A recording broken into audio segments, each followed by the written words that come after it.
Bentar. Aman? And action. Assalamualaikum warahmatullahi wabarakatuh. Shalom, Om Swastiastu, Namo Buddhaya, salam kebajikan bagi kita semua. Rahayu, Merdeka. Halo teman-teman semua. Perkenalkan, nama aku Jona Binsar Gracia selaku staf Biro Indoktrinasi GMNI Fakultas Hukum Universitas Brawijaya tahun 2024. Yang dimana nih, kali ini aku akan menjadi moderator yang membersamai kita dalam perbincangan tipis-tipis nih mengenai ideologi nih yang dianut di Gerakan Mahasiswa Nasional Indonesia. Pada kesempatan kali ini kita udah punya seorang pemateri nih yang tentunya kece banget. Dan di sini pemateri kita ini adalah seorang kabiro dari Litbang Kaderisasi di GMNI itu sendiri. Saya perkenalkan Bung Ferdian Pratama. Oke Bung, jadi mungkin bisa kenalin dulu dong sedikit tipis-tipis tentang Bung Ferdian sendiri itu di Fakultas Hukum gimana mungkin. Terima kasih Bung. Jadi teman-teman selamat datang di acara kita hari ini dan saya ingin memperkenalkan diri terlebih dahulu. Jadi nama saya Ferdian Pratama Putra dan sekarang saya berproses menjadi Kabiro Litbang Kaderisasi di DPK GMNI FHUB dan emang benar jadi hari ini kita akan berbicara soal apa itu marhainisme dan bagaimana Bung Karno bisa mencetuskan ideologi tersebut. Begitu Bung. Oke, jadi Bung tadi sudah menyebutkan ya bahwa marhainisme ini itu sendiri ideologi yang dicetuskan oleh Bung Karno nih. Mungkin bisa nggak sih Bung cerita nih, kita kenalin dikit nih gimana sih kok tiba-tiba secara etimologis namanya tiba-tiba marhainisme, mungkin bisa diceritain Bu. Ya berarti kalau kita berbicara marhainisme ya, itu kan merupakan sebuah ideologi. Ideologi itu apa sih sebenarnya teman-teman? Agar mungkin teman-teman juga lebih paham gitu.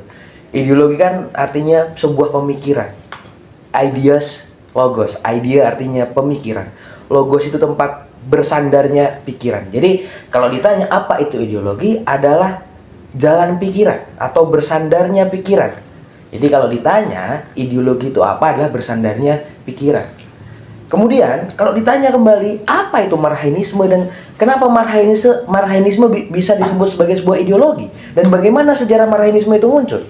Itu mungkin yang Bung tanyakan dan mungkin teman-teman ini penasaran gitu.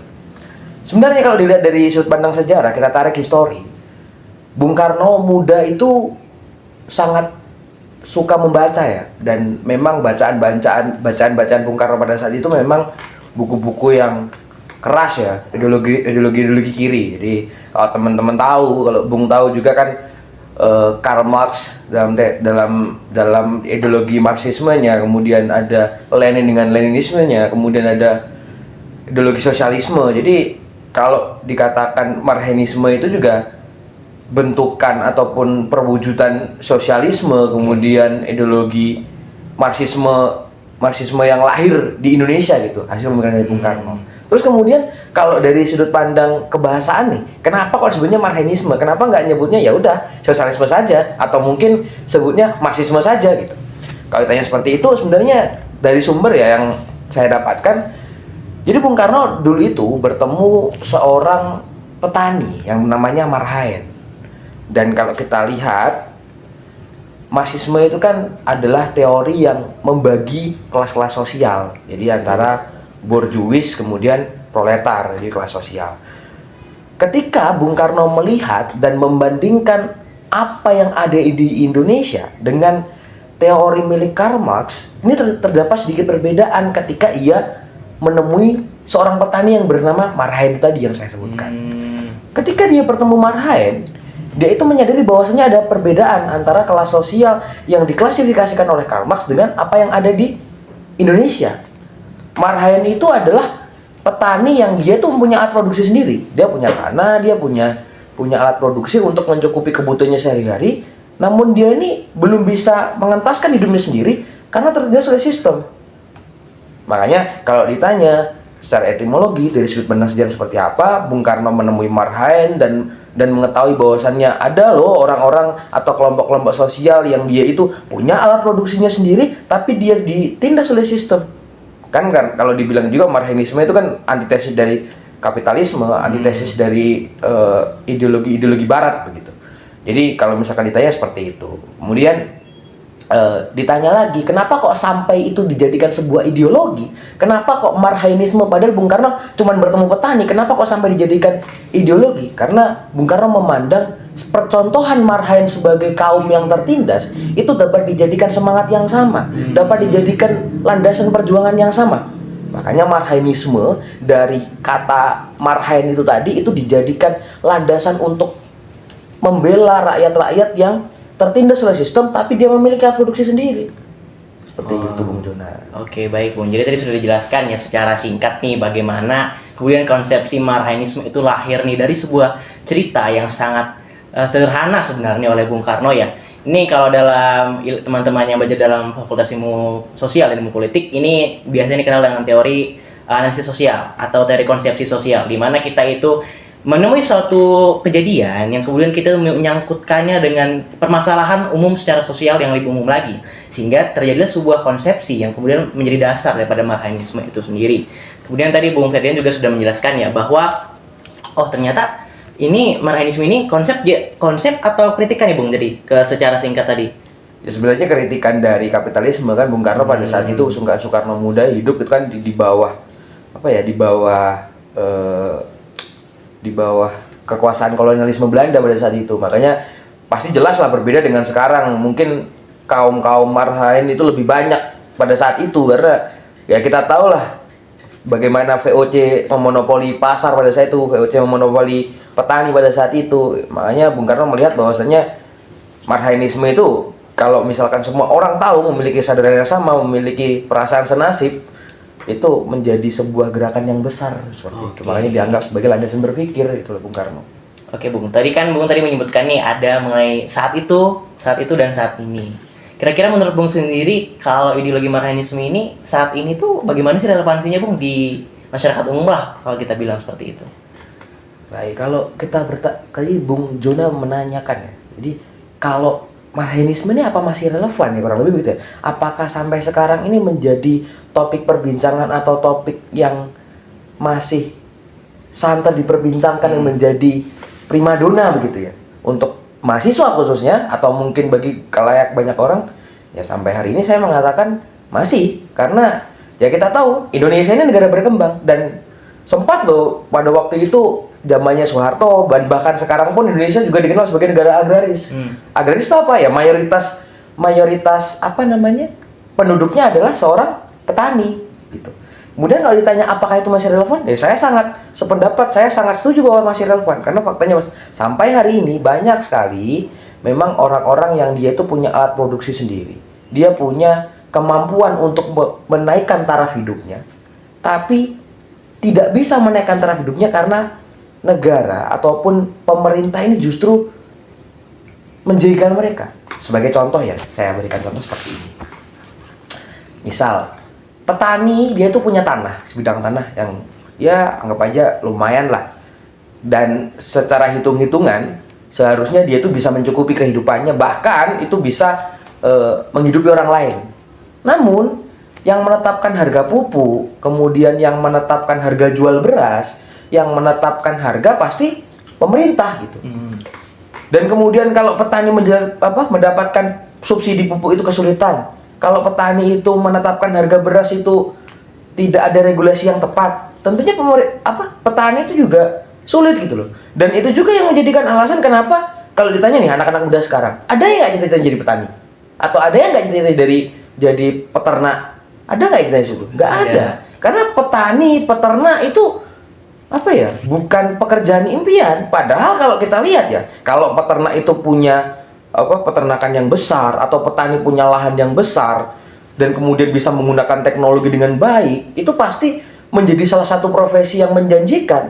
Mengingat orang-orang sekarang nggak mau gitu loh. Dan ketika kita mau dan kita mampu mempelajari itu menjadi potensi pekerjaan yang luar biasa besar. Tapi ya itu tadi, faktanya sampai hari ini banyak sekali petani, banyak sekali peternak yang memang dia dari yang menjadi hak-haknya, yang menjadi sumber-sumber mata pencahariannya itu dipersulit oleh pemerintah. Ya contohnya harga pupuk, subsidi pupuk yang kesulitan gitu. Padahal seharusnya negara bertanggung jawab atas hal itu semua gitu. Berarti Bung, Kalau misalnya saya tarik lagi nih dari pembahasan Bung tadi mengenai bagaimana kemudian para marhain ini bisa kita bilang itu sebenarnya mampu nih untuk kemudian menaikkan taraf hidup mereka, tapi karena sistem yang dianggap menjegal itu, mereka kemudian terpaksa stuck di kondisi mereka yang begitu-begitu saja. Mereka cuma mampu ya memenuhi kebutuhan hidup mereka pada saat itu aja. Untuk kedepannya ya mereka mencari lagi. Nah, mungkin kalau begitu saya ingin sedikit bertanya nih, Bu. Kita kan sebagai mahasiswa Fakultas Hukum, betul. menurut Bung sendiri, bagaimana sih upaya-upaya yang bisa kita lakukan, ataupun dalam praktik-praktik seperti apa kemudian kita mahasiswa Fakultas Hukum itu bisa nih mengaplikasikan marhainisme dalam praktik-praktik kita sehari-hari sebagai mahasiswa Fakultas Hukum, Bu? Bagi saya, ideologi marhainisme itu tidak harus kita memahami secara komprehensif. Maksudnya kita tidak harus memahami secara etimologi bagaimana marhainisme itu muncul. Tapi kesadaran terhadap bagaimana ada orang yang tertindas itu penting. Dan saya rasa empati setiap orang terhadap orang yang tertindas itu ada. Dan itu harus dimiliki oleh semua mahasiswa tanpa terkecuali.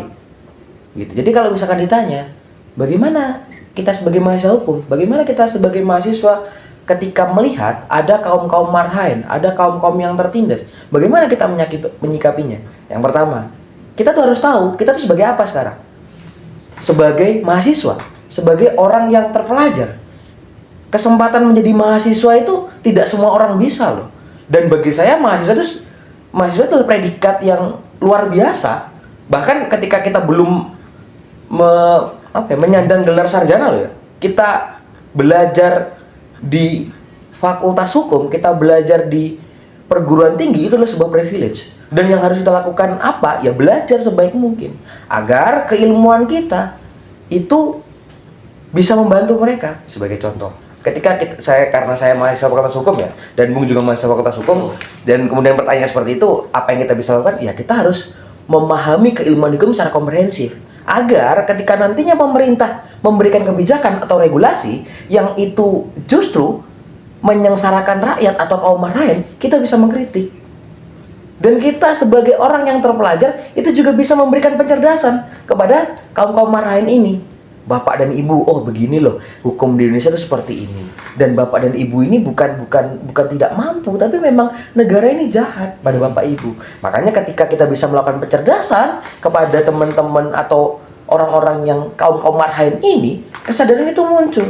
Sehingga bagi mereka, perjuangan itu harus tetap dilakukan, karena itu hak-hak mereka. Dan ketika kesadarannya ini sama, mahasiswa memiliki empati dan kesadaran untuk membantu kaum marhain, dan kaum marhain ini menyadari bahwasanya mereka ini adalah kaum yang tertindas, dan dia harus membela dan memperjuangkan hak-haknya.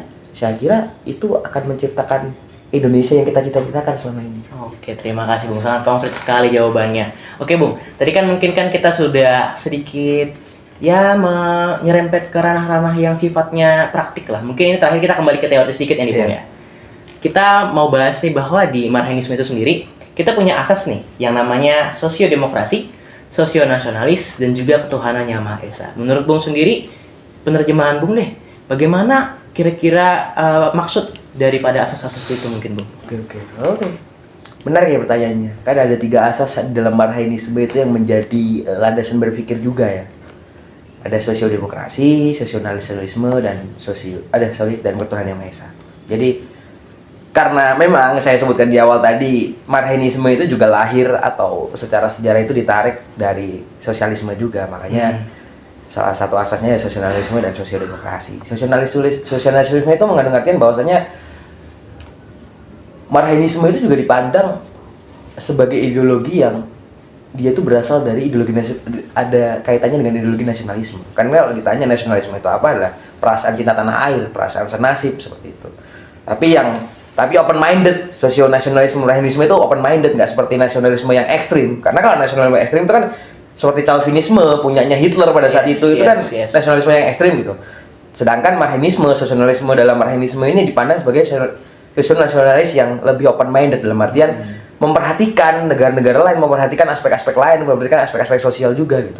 Kemudian kalau sosiodemokrasi artinya demokrasi itu kan dari rakyat untuk rakyat dan oleh rakyat gitu. Jadi kalau sosiodemokrasi ini maksudnya adalah ya rakyat ini harus diperlakukan, harus dilibatkan dalam semua hal. Dan Marhenisme itu kan Marhenisme itu kan Marhen itu lah ya rakyat-rakyat itu sendiri gitu. Jadi memang Marhenisme ini kalau dilandaskan pada kedua asas tersebut itu ya perlu, dan itu memang hidupnya Marhenisme itu dilihatnya dari rakyat itu sendiri gitu. Kemudian kalau ditanya ada satu asas yaitu ketuhanan yang Maha Esa.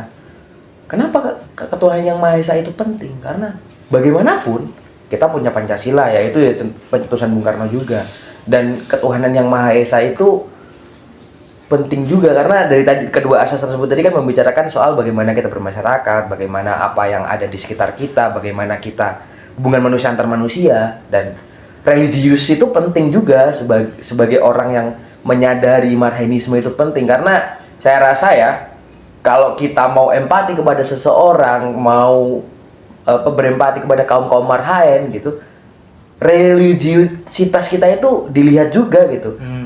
Apalagi kalau misalkan kita peduli, itu saya rasa itu pasti linear. Kita juga pasti orang yang religius gitu. Dan tentunya kita sudah nggak dapat kita pungkiri lah, Indonesia itu adalah negara-negara yang bagi saya bukan negara yang hanya rule of law, negara hukum, tapi juga kita negara yang punya budaya, punya agama, punya identitas gitu. Makanya Marhenisme di Indonesia itu ada asasnya ketuhanan yang Maha Esa. Karena kalau mungkin teorinya Karl Marx atau Marxisme itu tidak ada ketuhanan yang Maha Esa-nya gitu loh.